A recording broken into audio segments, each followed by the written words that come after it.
इन 18 बातों को अपनाने वाला सभी दुखों और वासनाओं से हो जाता है दूर। भगवद गीता में भगवान श्री कृष्ण ने न केवल ज्ञान की बातें बताई हैं, बल्कि जीवन जीने की कलाओं के बारे में भी बताया है।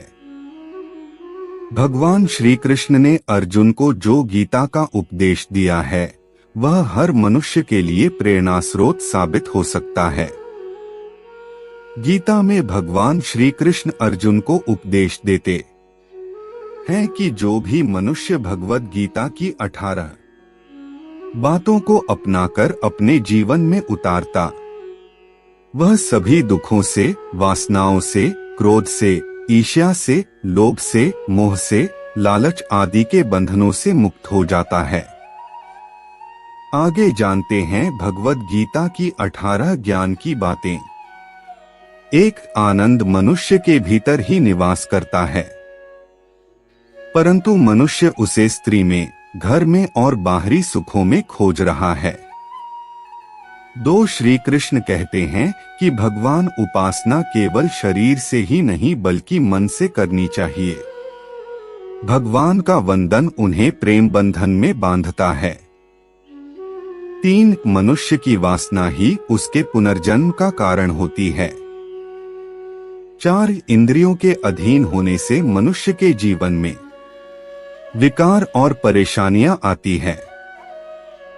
5 संयम यानी धैर्य, सदाचार, स्नेह और सेवा जैसे गुण सत्संग के बिना नहीं आते हैं। 6 श्री कृष्ण कहते हैं कि मनुष्य को वस्त्र बदलने की आवश्यकता नहीं है, आवश्यकता हृदय परिवर्तन की है। 7 जवानी में जिसने ज्यादा पाप किए हैं उसे बुढ़ापे में नींद नहीं आती। 8 भगवान ने जिसे संपत्ति दी है उसे गाय अवश्य रखनी चाहिए।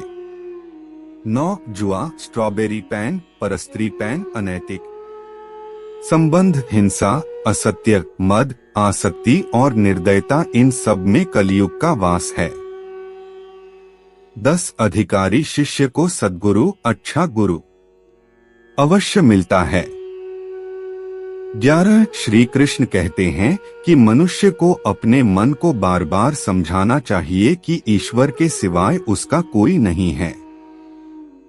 साथ ही यह विचार करना चाहिए कि उसका कोई नहीं है, साथ ही वह किसी का नहीं है। 12 भोग में क्षणिक, क्षण भर के लिए सुख, साथ ही त्याग में स्थायी आनंद है। 13 श्री कृष्ण कहते हैं कि सत्संग ईश्वर की कृपा से मिलता है, परंतु कुसंगति में पड़ना मनुष्य के अपने ही हाथों में है। 14 लोभ और ममता, किसी से अधिक लगाव पाप के माता पिता हैं, साथ ही लोभ पाप का बाप है। 15 श्री कृष्ण कहते हैं कि स्त्री का धर्म है कि तुलसी और पार्वती का पूजन करें। 16 मनुष्य को अपने मन और बुद्धि पर विश्वास नहीं करना चाहिए, क्योंकि ये बार बार मनुष्य को दगा देते हैं। खुद को निर्दोष मानना बहुत बड़ा दोष है। 17 यदि पति पत्नी को पवित्र जीवन बिताएं तो भगवान पुत्र के रूप में उनके घर आने की इच्छा रखते हैं। 18 भगवान इन सभी कसौटियों पर कसकर, जांच परख कर ही मनुष्य को अपनाते हैं।